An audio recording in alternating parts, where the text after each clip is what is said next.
Roxo Media House.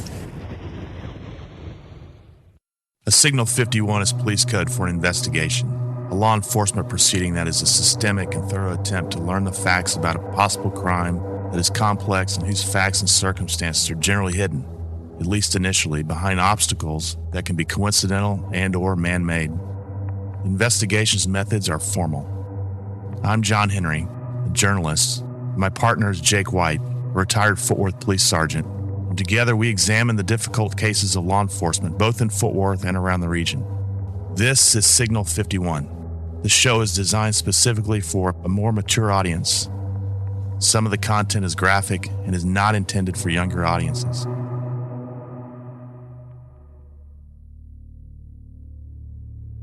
This week on the Signal 51 Chronicles, a shootout on the town square. Well, I got to interrupt real quick. Oh, okay. We had a last-minute game change. Uh-huh. Substitution, if you will. We had one scripted out. Ready to go. Yeah. Ready to tell. Yeah. It'll be a good one, too. It will be a good one. Today, I was driving to work. And on the radio, the sports talk variety, was a story, an author who was discussing the upcoming 30th anniversary of the Waco siege, the Branch Davidians. Yeah. And it got me to thinking. So instead of doing any real productive work today, I devoted it to our listeners. To the listeners. I had to scramble and there's a personal element to the story, but I had to scramble and get some facts. So just throwing that out there. Do you remember, you might not remember, on Saturday we heard a good story about the Branch Davidians. You don't remember this, do you? Why are you highlighting this and putting me on the spot? No, I don't. Gosh. We have a good drinking buddy of ours who goes by the name of Jeff at Oscars. And he played foosball with David Koresh like 2 years before that went down. I remember now. Yep. And David Koresh was a sound guy for bands, some rock and roll bands, and he actually gave him his card, which of course said his real name is Vernon Howell. Mm-hmm. I guess this was before he became prophet and cleric, doomsday prophet and cleric. Yeah. And Jeff was at this bar somewhere outside of Waco, and Jeff claiming to be, I don't disbelieve him, a dynamo as a foosball player. And those words have never been uttered in the history of mankind. A dynamo foosball player, but anyway. So then Vernon Howell said, "Hey, do you want to play some foosball?" And Jeff said, "Yeah, sure, I'll play foosball with you." And the person we would later know as David Koresh said, "Okay, I'll be back. I got to go do a sound check or set up something or whatever." He was a big band sound technician or something. And he comes back, and Jeff says that he mowed him over. His foosball beat him handily. I don't know if he really remembers that or not. But so then fast forward 2 years, and this shootout occurs at the Branch Davidian compound near Waco, I guess, or I don't think it was actually in Waco, but near Waco. And Jeff says he's waking up about, I'm assuming from a nap, about noon. His roommate or somebody says, "Turn on the TV, you got to see this." And he sees this picture.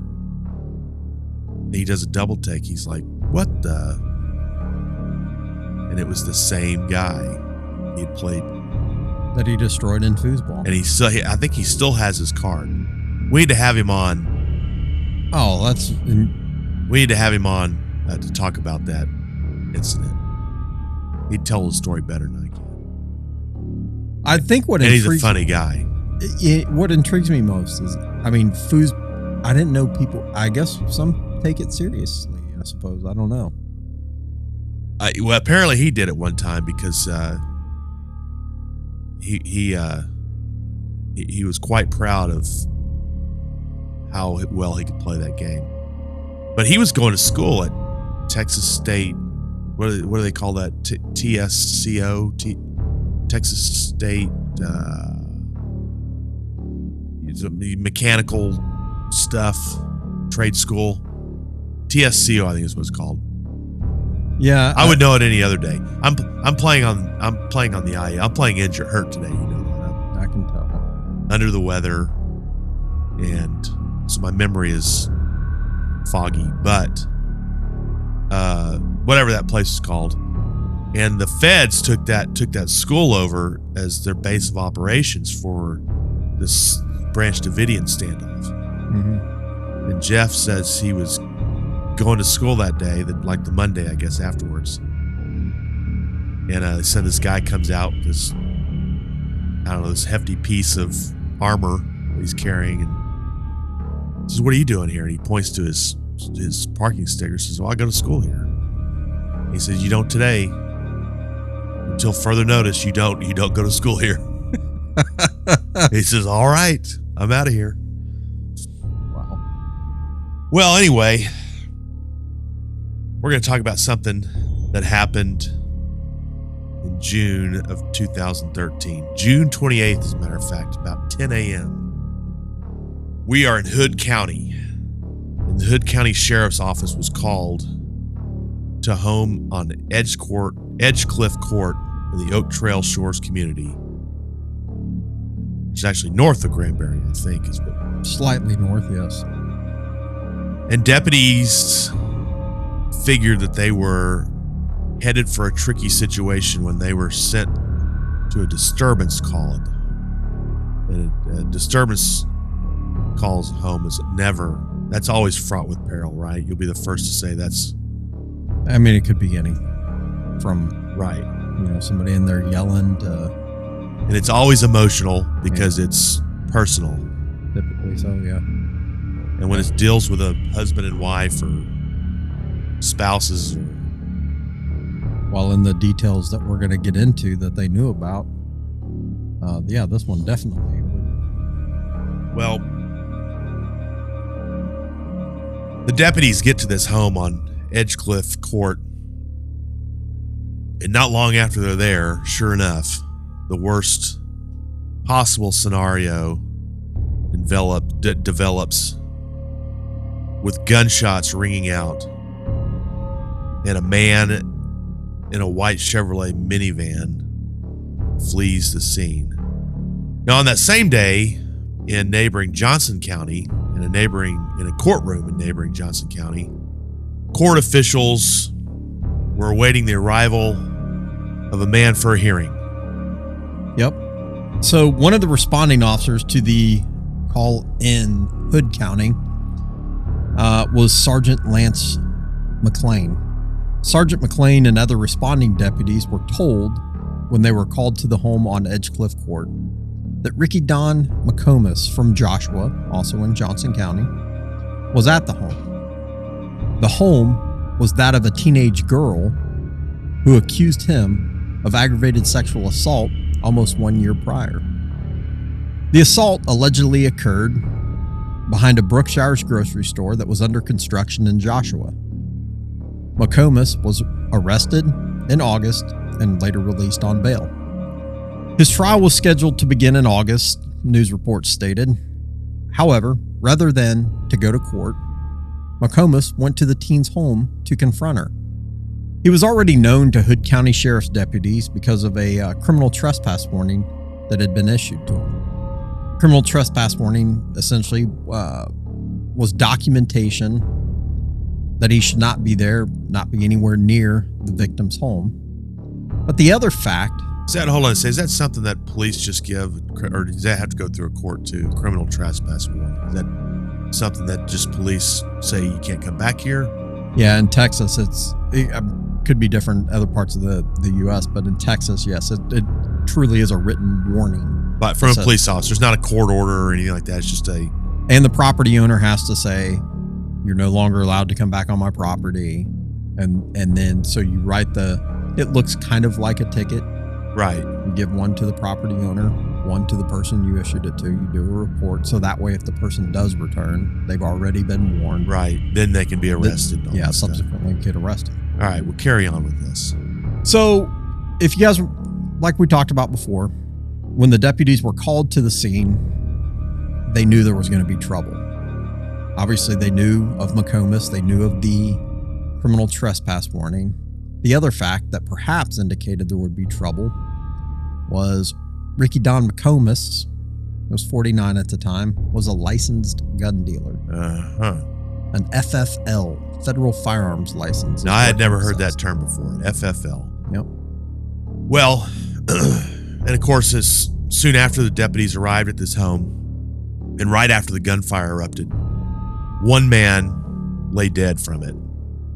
And that man was 38-year-old Hood County Sheriff's Department Sergeant Lance McLean. Sergeant McLean died from the gunshot wound to the head.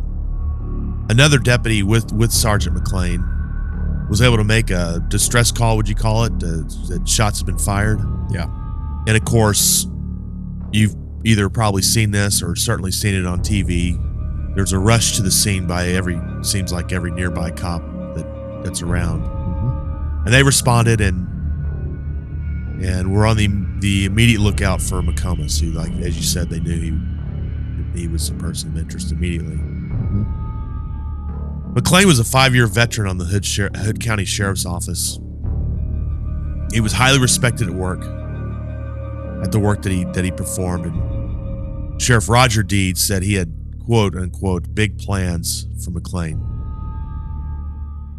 McLean was a husband and father to 2 special needs children. On the loose, driving a white Chevrolet minivan, was McComas. A short time later, police, already on alert and watching for the white van, spotted it driving into the Granbury Town Square. We all know that Granbury Town Square. It's hustling and bustling for the... It's iconic. I mean, it's like this stereotype. You think of a Texas town square and you think of this place. Yep. It's got that really neat opera house, and it has that restaurant on the square. It's been 20 different things over the course of 30 years. And this is a Friday in the summer too. Friday day in the summer, but nonetheless probably a little bit more busy than usual. Absolutely. People out probably day drinking and whatever else. Antiquing and stuff. Actually, my brother and I and a friend went to the Opera House a year ago, maybe 2 years ago, to go see a one-man play, Sam Houston. It's quite interesting. Throw out a boring. But it could have been good. You're a history buff. Well, yeah, of course. I'm not a stage critic, if you will, so I'll leave my opinions about it to myself. Good. But I thought the fellow gave it a strong effort. He gave it his all. I think but again, all of this to kind of highlight that town square. Yes. It's not a ghost town by any stretch of the imagination. It's hopping. Our friend Robbie Turman also has a Mama's Pizza down there. Indeed he does. It's just off the square. Just off of it, yes. If you're down there, you should try it out. Well, anyway, the first officer to spy the vehicle was Granbury police officer Chad Davis. With one or more police cars behind the van, a Hood County Sheriff's vehicle was heading it off. It was then that McComas pulled into a city hall parking lot, got out, and as Granbury Police Chief Mitch Galvan said, quote unquote, made his stand. McComas exited the van armed with a rifle. One witness was at a nearby business when McComas pulled up and got out carrying, quote, an assault rifle. He stares right at us, the witness said. And about that time, police pulled up behind him, and he turned toward them and started walking toward him. We started backing up, the witness continued. And then he said, the shooting started and we turned and ran. Hightailed it. Is probably a better word, which is what any reasonable person would do. I don't know what he was running from, the witness said, but what he did, but he definitely wanted to get at the cops. He had that very determined look on his face, the witness said. Sheriff Deeds, who had been in pursuit, was among those who returned fire at McComas. Said Deeds, quote, when he got out, he had no intention of surrendering to us. He got out with guns ablazing, with a rifle, and I knew it had to end right there. There were too many people around. Deeds, the sheriff, said he believes that it was his shots that took McComas down. I believe it did, Deeds said. I had the best shot of any of the officers that were there. That doesn't get much more Texas than that. It doesn't. This very much sounds like something that you would see on Walker, Texas Ranger. The county lawman. The county lawman takes him down, yeah. Mm-hmm. You see him like all it's missing is him riding in on a horse. And we make this sound like a small town. I mean, it's not, it's more or less somewhat of a suburb of Fort Worth. It is now. It is now and was then. Oh, certainly. And, you know, you're talking about a guy, I mean, I don't know how many deputies they have, a lot. I mean, he's not out there in the fray every day. No, yeah, I would think this is a special occurrence. Yeah, the sheriff is out yeah, in hot pursuit of. Now that I do think that is a sheriff, smaller community kind of deal. You're not going to see that in the big city. You wouldn't see that here. No. No matter how badly the sheriff wants to get out there and, that's a different mentality. Bust some heads. I mean, you're talking about an elected official, right? Yeah. I mean, maybe they have more stake in the game if they're elected, and I'm not saying that in a negative way. I mean, they're actually running for office. Yes, it's important for them to be seen, but I think it also speaks to his character, because he would have had the ultimate out if he wanted. Oh yeah, I mean, nobody would expect the sheriff to be out there. No, and he does. Still the sheriff to this day, in fact. Is he really? Yep. This is stuff you would see Sheriff Roscoe P. Coltrane, the Dukes of Hazzard, maybe taking part in. Yeah. Never tell you my story being pulled over by Johnson County Constable. No. Another elected official. Wait, did this have to do with a defective light? No. Or was that another time? That was another time. Possibly. This had to do with speeding. Oh, no. You didn't do this. I was heading, I think, eastbound. He was heading westbound. And before I even get to him, he's already stopped and the lights are on. He's waiting for me to pass him so he can turn around and get behind me. Now, he pulls me over. And he asks the standard, can I get your license and your insurance? As a good citizen, I obliged. He takes my stuff. I don't even think he goes back to the car to run any of it. And he says, he sees that I live in his district, apparently. I live in his precinct.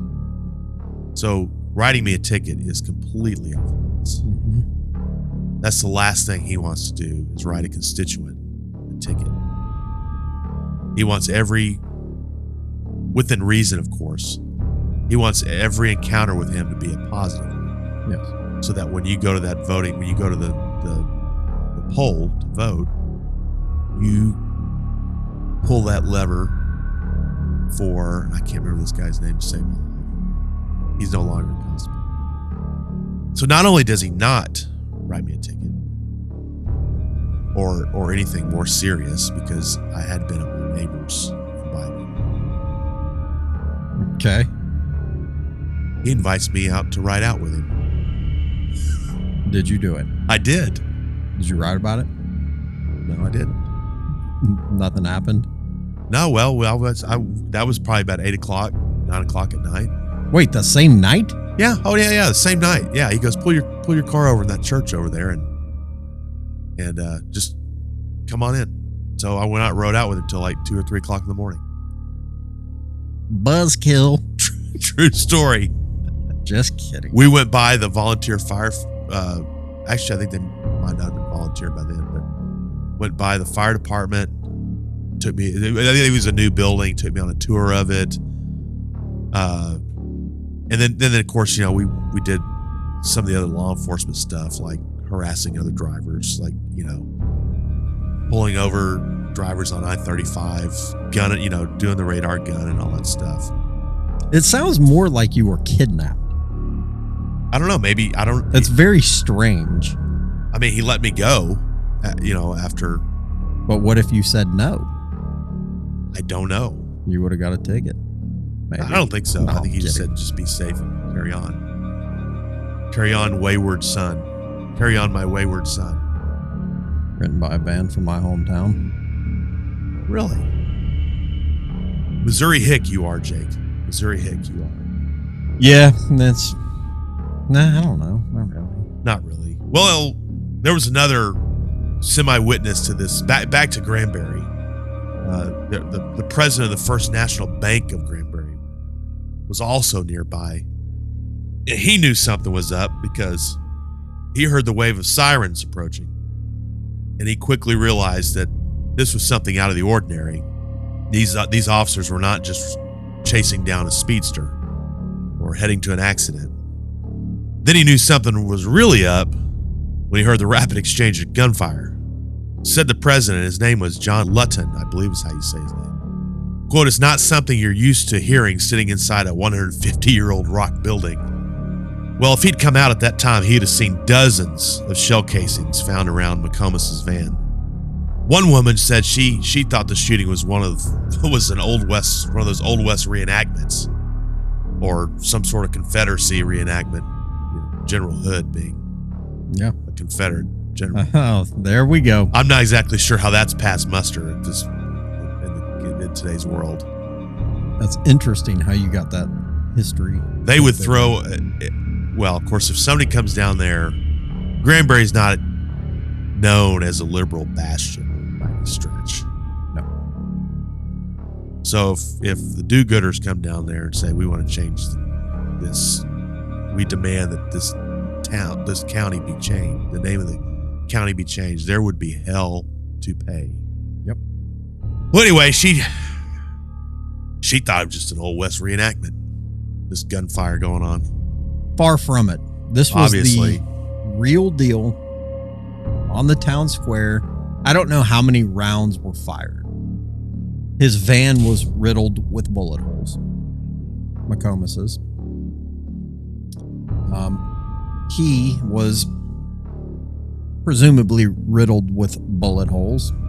I had the opportunity to talk to someone who was there. Yeah, you have a network of law. Yeah. You have a law enforcement network. Here's how McComas, A fraternity. this is what was described. He described McComas as this. He was dirty. He smelled. Not smelled from, that death smell.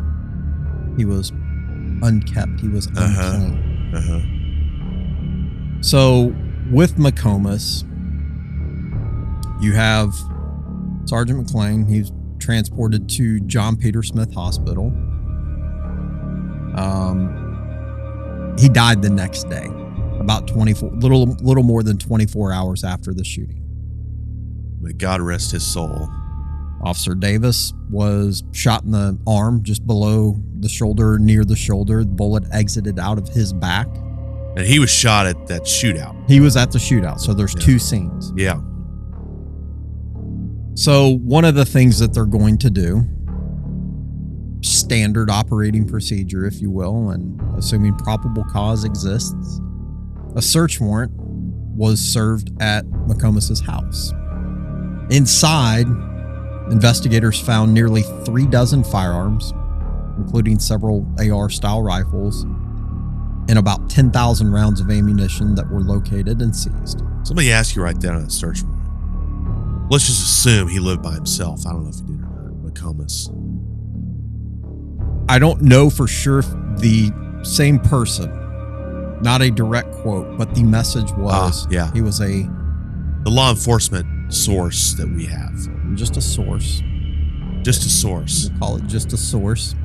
He was one of those Second Amendment guys, which McComas was. And I'm not going to get off into the political implications of that. Whatever. Everybody has their own. Pow. Yeah. And he was one of those Second Amendment guys who looked like he lived in his parents' basement watching grotesque things, which, by the way, would line up with what he was accused of doing 1 year prior. So when you say grotesque things, probably pornography type stuff. Is that what we're talking about? Yeah. So, but for the sake of argument, if law enforcement shows up there and serves that warrant, and let's just say he lived by himself, I don't know, they're permitted by that warrant to enter enter the house any way possible, or how does that work? As a whole, yes. I mean, there's some caveats as far as how you make it, or kind of how you make entry, I guess. The controversial no-knock search warrant thing, things like that. But okay, yeah. I mean, this one, he's already deceased, and they probably have a good idea if he lives alone, or if he truly did. I mean, that source said it kind of in jest, but they're going to know or have a really good idea who he lives with. All right. Well, that's an unnecessary detour. Yeah, and he's no stranger to the law. They find a bunch of stuff there. They find a bunch of guns. Ultimately, though, I think he had a suicide pact, right? Yeah, which is what we hear about, this police suicide all the time, or police by suicide, right? Suicide by cop. Suicide by cop. Yeah. So the chief Galvan said, quote, "If he had decided to stop on the square with all those shopping and businesses, it would not have been good." So a couple things. Oh, Sheriff Deeds also said later, quote, "He was loaded for bear with guns and everything. I think when he left home that morning in Joshua, he intended on hurting and killing a lot of people. And Lance prevented that." Lance being Sergeant McClain. God bless you, Sergeant McClain. I think there's a few things to highlight. Obviously, going to that call, it's titled a disturbance. It's way more than a disturbance. We're in a rural, we're describing it as being a suburb, but it's still it has more of a rural feel. Resources are not abundant. It's a different way of law enforcement in the sense that you have to do the best with what you have, and that's typically limited resources. McClain goes there. Now, he's also, by all accounts, he was a pretty big guy. Some of his co-workers affectionately referred to him as Big Sexy. Big Sexy. Yeah, he's probably one of those guys working out, stays in good shape. So people call me Big Sexy. No one's ever called you that. He was on their SWAT team. He was probably one of those guys who was well prepared. And this goes to show kind of the difference not the difference. This goes to show, or this is what bravery looks like. Right? I mean, he pulled up to that house knowing there's a guy in here that's a gun dealer that's been accused of doing the most horrific thing with a teenager. He shows back up to her house when he should be in court, and I've got to be the one that confronts him, and he does. And ultimately, had it not been for that encounter that ultimately cost Sergeant McClain his life, who knows what would have happened? Right? I mean, the list of possibilities could go on. So I think that's important to highlight. We have different, pieces of information mixed in the story, but at the core, it's serious, right? And it's the most tragic thing that can happen and the worst outcome possible that can happen. But at the end of the day, you've got a cop who didn't back down, who performed his duties bravely, and it cost him his life, but perhaps saved countless more. Certainly. And the other thing, it's not comfortable. Like some of those high stress scenarios, they're not comfortable. So you have the Granbury officers, you've got the sheriff himself confronting this guy in the busy town square. They knew what had to be done. This guy jumps out with an AR-15, starts firing. They have no other choice at this point aside from what they did. But interestingly enough, John, several years prior, Yes. I too had a run-in with Ricky Don McComas. I'm eager to hear this. This is circa 2011. So 2 years before. 2 years before. Roughly this happened. Yeah. So Ricky McComas was at the gun show here in Fort Worth. You have one of these days, we're just going to do a show on your gun gun show stories. You have some incredible gun show stories. Now, in the other, before I get into that, and people want to get rid of these things. Well, there's so much good entertainment that comes out of these gun shows. Yeah. At least entertained to me. Yeah, I don't want to get in. I don't know where this one stands in any kind of proceeding, so I don't want to talk about it. But you remember the picture I showed you, and I'm showing you now here, where we'll get to that one. And maybe I haven't showed you the picture, and I will. I don't think so. This guy, Ricky. You run into Ricky. 2 years prior. Don McComas. Ricky Don McComas. You run into him at the gun show. He's a federal. He's a gun dealer. We were there. Did he smell? They're busy. All right. Busy. So he's got a booth there? Yeah, he's got his own table set up, the whole everything. And we were there, my partner and I, and we were undercover back then, and we were investigating a complaint of a gun trafficker. And this reported gun trafficker was apparently smuggling guns south of the border. Huh?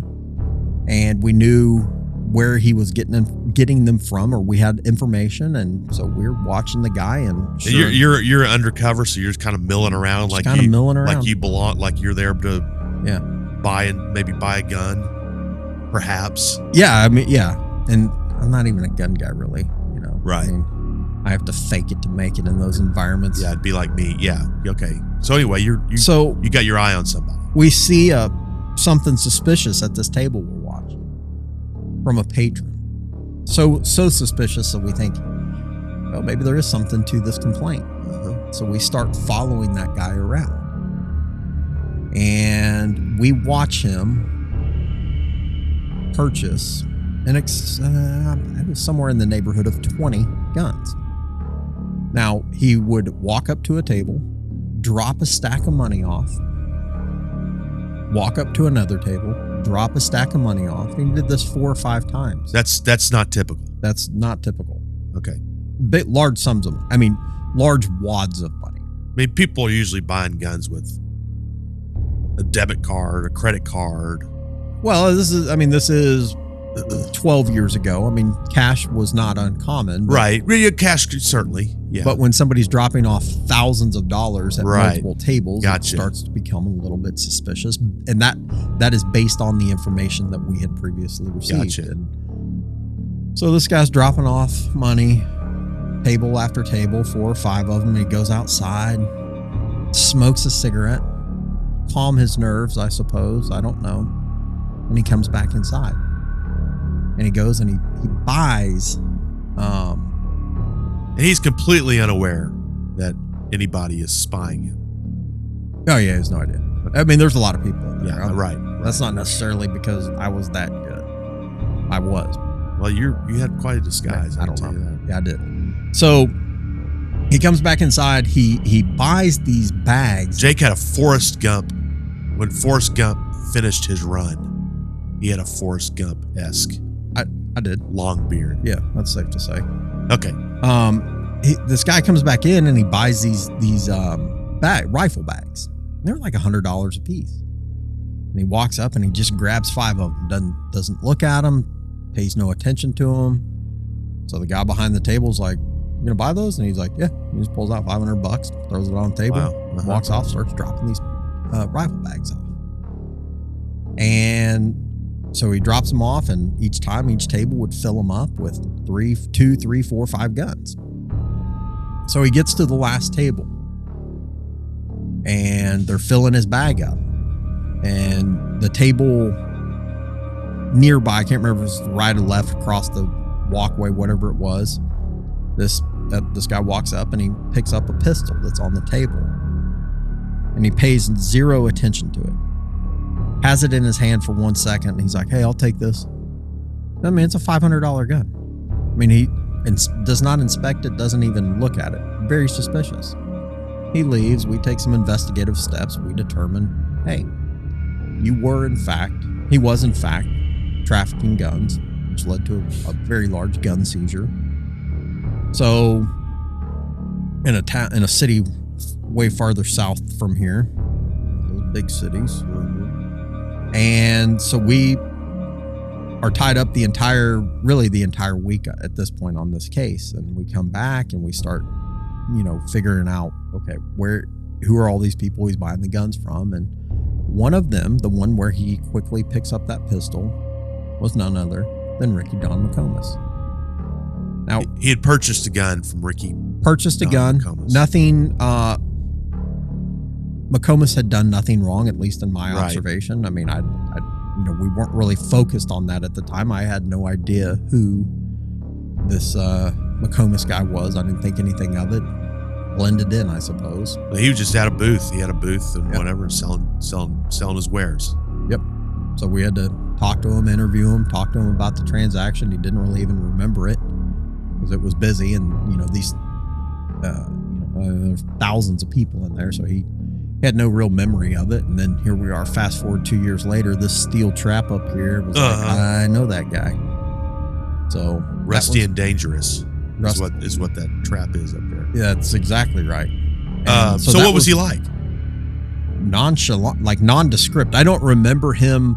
Big guy, tall guy, big guy. He was kind of short and he was short and a little bit on the heavy set side, if I recall correctly. No hint that he was capable of. No, nothing remotely close to what transpired. Because most of these dudes who are vendors at these gun shows are good dudes, right? Yeah, I mean, yeah, very, very much so. And I'm sure you have to be completely legal to have a booth there. You have to be a licensed firearm dealer. No, you don't. No, that could be a controversial topic. No, you don't. So I can go down there. Well, you got to register for the show, of course. Yeah, you register for it. But they don't ask for any licensing. Nothing. Which I think we just broke a story. Yeah, I mean, there's some. I could go down there and sell guns if I'm. Let's say in your younger years, your grandfather passed away and had a closet full of guns. Right. And you said, well, he's not here anymore. I'd rather have the cash. Yeah. You go down there, you pay for the table, you set Peepaw's guns on the table, and start selling. And guess what else is crazy? You have no idea. You're not required. I mean, you have no idea who you're selling to. If that was, there are some who do it, I guess, responsibly, in the sense that they actually document the sale. Like, I need to see your ID, and they'll write your information down, and this is the gun that you bought. Perhaps they provide you a bill of sale. But there's others who do not. No background check or anything like that. Oh, no. Oh, nothing like that. There's no way of tracking what happens to these guns.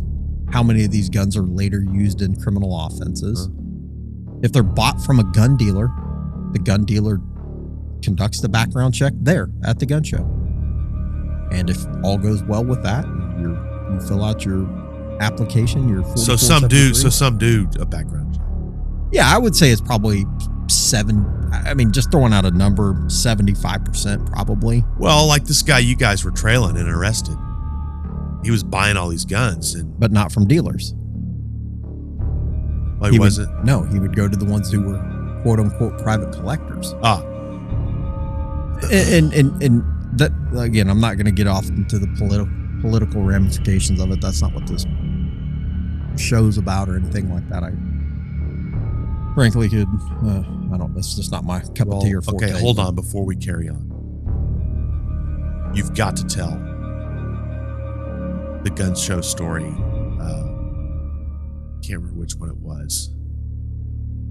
You and some colleagues had to pursue him out the door and into like the swine bar. I can't tell that one. Why? Well, let me ponder that for a second. I do have to bring this up though. Yeah. So here's what I found interesting. So McComas has an FFL, the federal firearms license, the thing that says, yes, I'm a gun dealer. He gets arrested. Oh yeah. A year prior. I don't know if his license was suspended. Now, I'm not saying he was still carrying on as a gun dealer.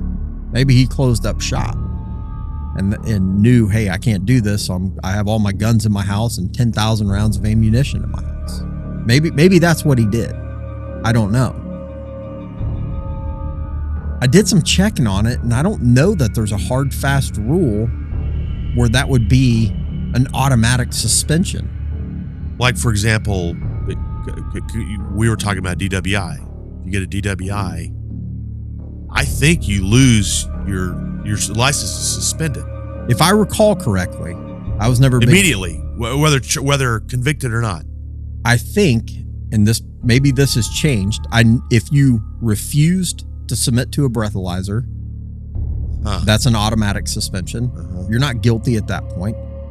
A breathalyzer or a what do you call the walkthrough thing they do, the sobriety test. Yeah, I assume if you've probably, I guess, I don't know. I think that's true. I never saw anybody refuse those. Like I said, that really wasn't my cup of tea, but so if you refuse the test, you're not guilty. I don't think the DWI is anybody's cup of tea on the department. No, there's some of them that are. I heard it's a pain in the ass. Lots of paperwork. Oh, it takes hours to process. Oh yeah, just that. Most say they're intimidating to work, and it's a heinous. It's something that should be, I think, aggressively pursued. But yeah, they're not easy. I'm not saying they should be easy, but they're not most cops' favorite thing to do. Anyway, go ahead. So, or if you submit to a breathalyzer and your blood alcohol content's over that 0.08 mark, you lose it. You suspended. Suspended too. Yeah, I think. So either or, you're suspended, unless of course you blow under 0.08. So DWI, I'll be very serious. I'm not diminishing how serious it is, but you get your driver's license suspended for that, but you don't get a license to sell guns automatically suspended? Because this gun stuff's coming under controversy. You have prohibiting factors at the federal level. If you're under indictment for a felony offense, you're not supposed to possess a firearm. If you're an admitted drug user, you're not supposed to possess a firearm. These cases are starting to get overturned. These prohibiting factors, which changes, it is becoming the true right to bear arms, I suppose, would be is how it's being viewed. As the reason why they don't lose their license. Mm-hmm.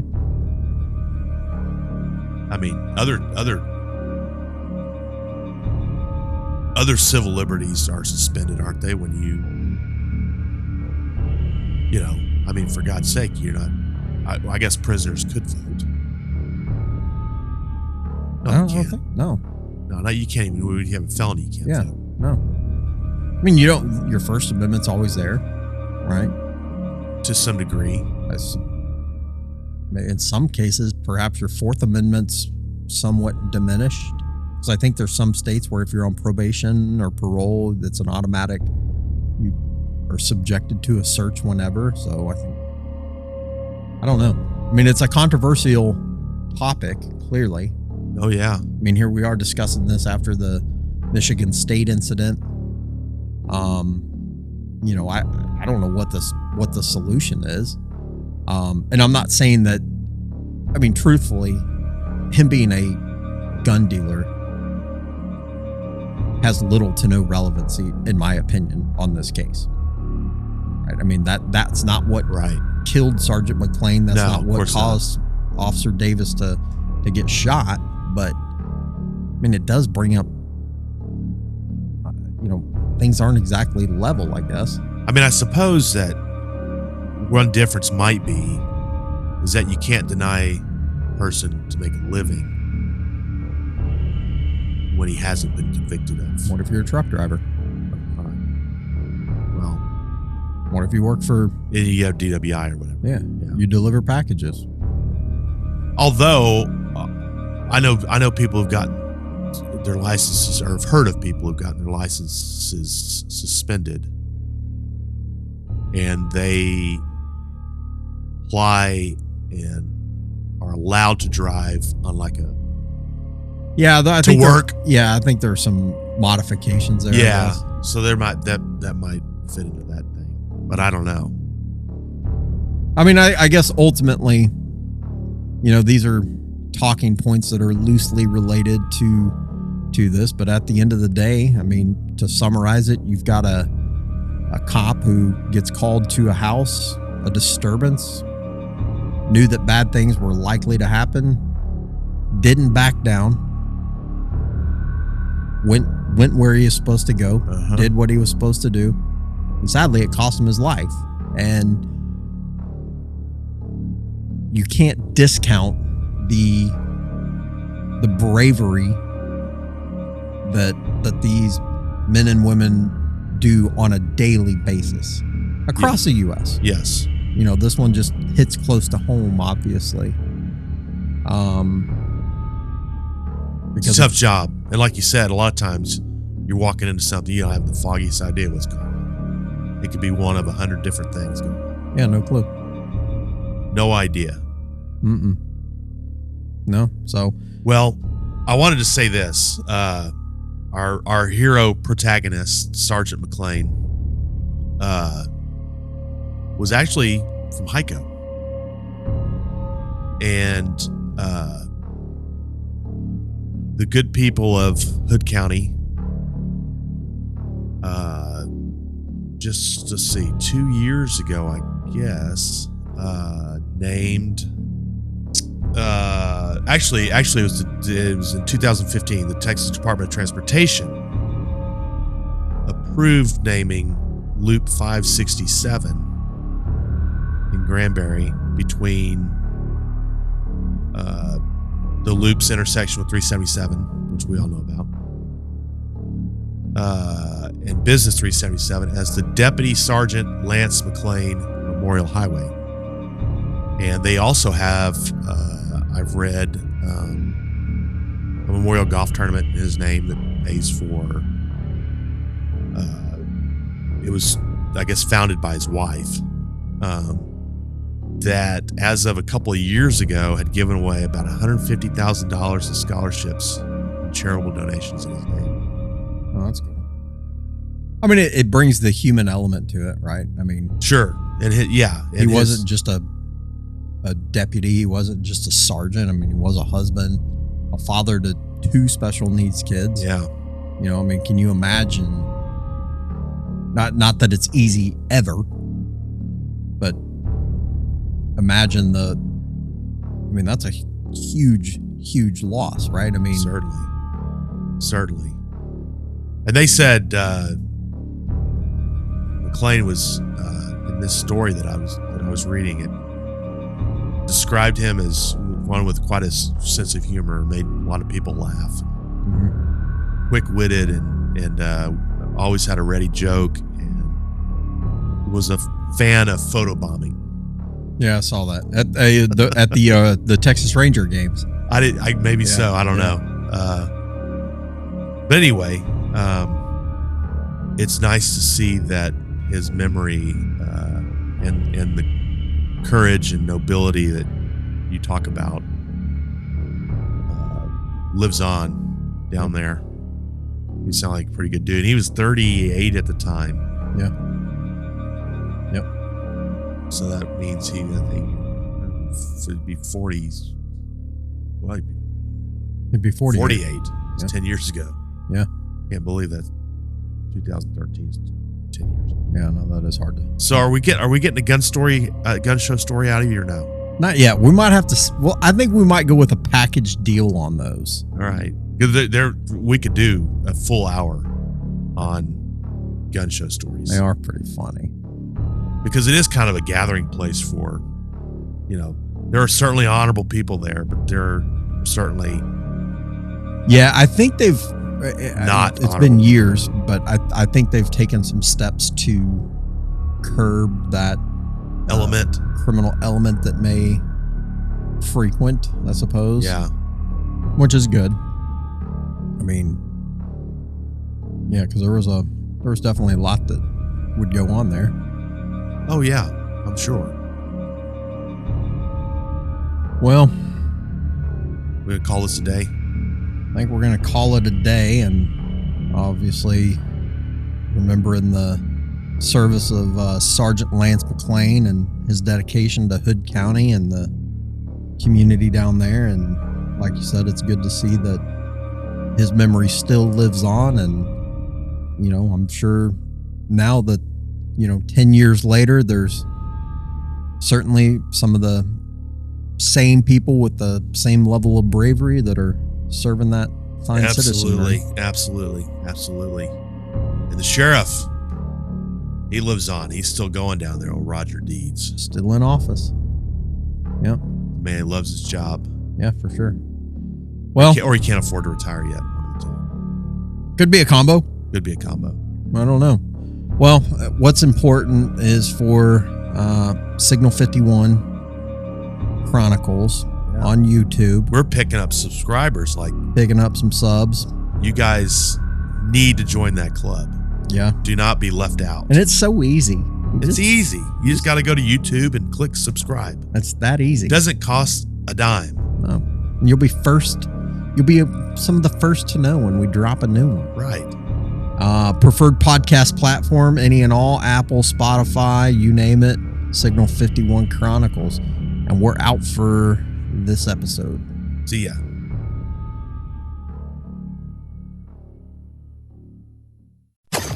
Roxo Media House.